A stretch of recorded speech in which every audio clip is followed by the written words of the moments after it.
Hello students, myself Suman. Welcome to my YouTube channel Study with Suman.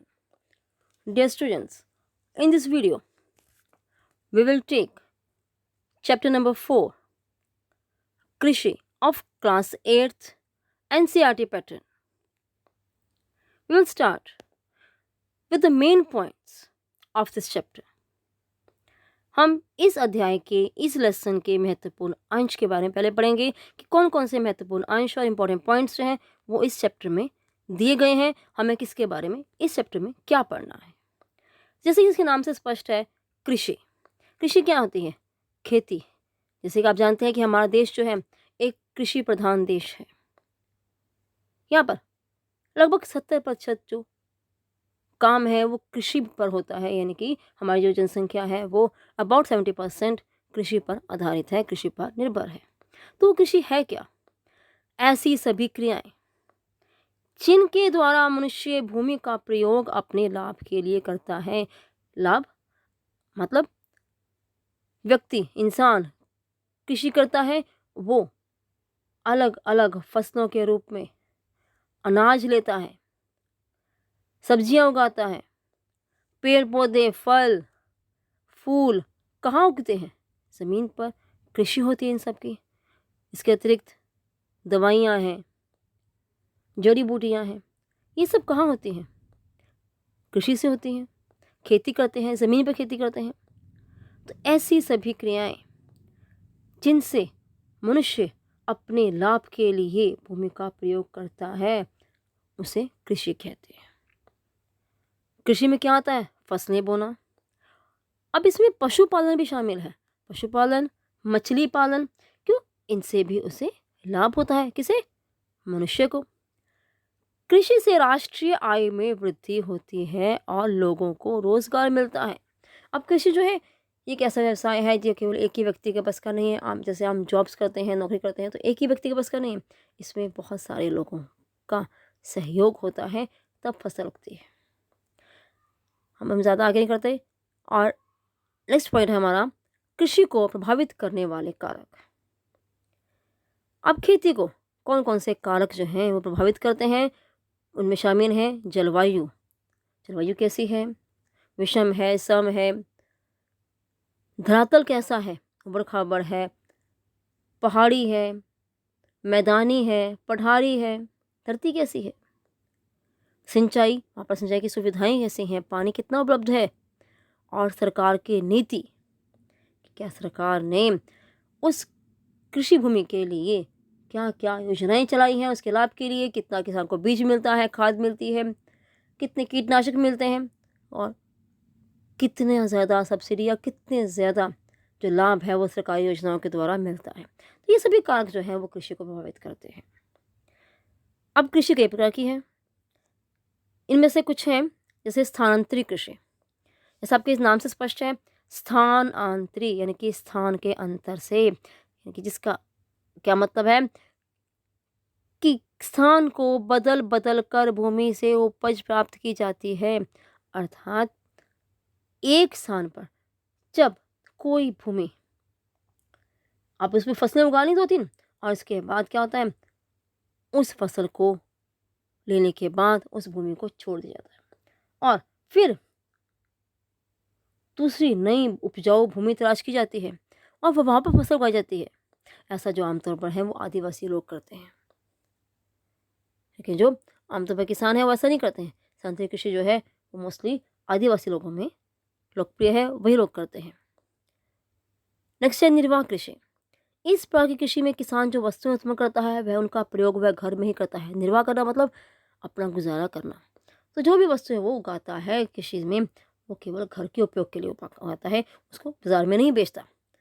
व्यापारिक कृषि, इसके अंतर्गत बाजार की मांग के अनुसार नकदी फसलें, नकदी फसलें मतलब जिन फसलों को घर के उपयोग के लिए नहीं रखा जाता बल्कि उन्हें बाजार में बेचा जाता है और उनसे आय होती है, उसके बदले में किसान को पैसा मिलता है।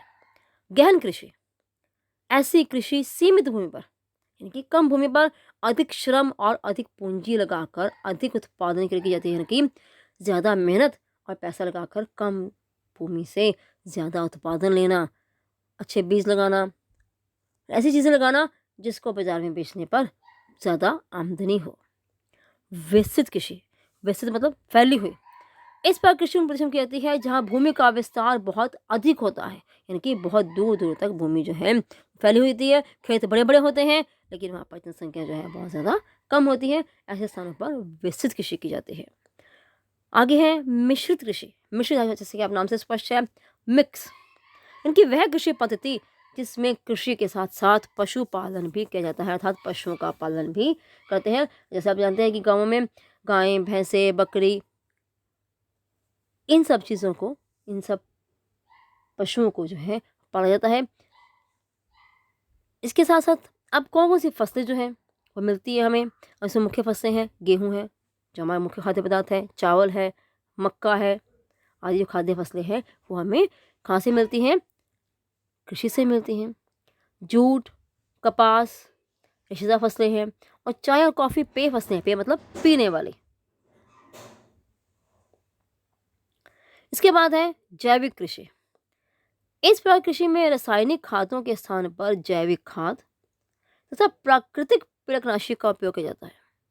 मतलब जो है जैविक खाद, जो गोबर की खाद होती है, जैसे जैसे आपको पता है कि जिसमें केमिकल्स नहीं होते हैं, बिना केमिकल्स के, और प्राकृतिक कीटनाशी बिना किसी केमिकल के, या मनुष्य जो नेचुरल ढंग से जो प्रकृति ने बनाए हैं उन सब का उपयोग किया जाता है।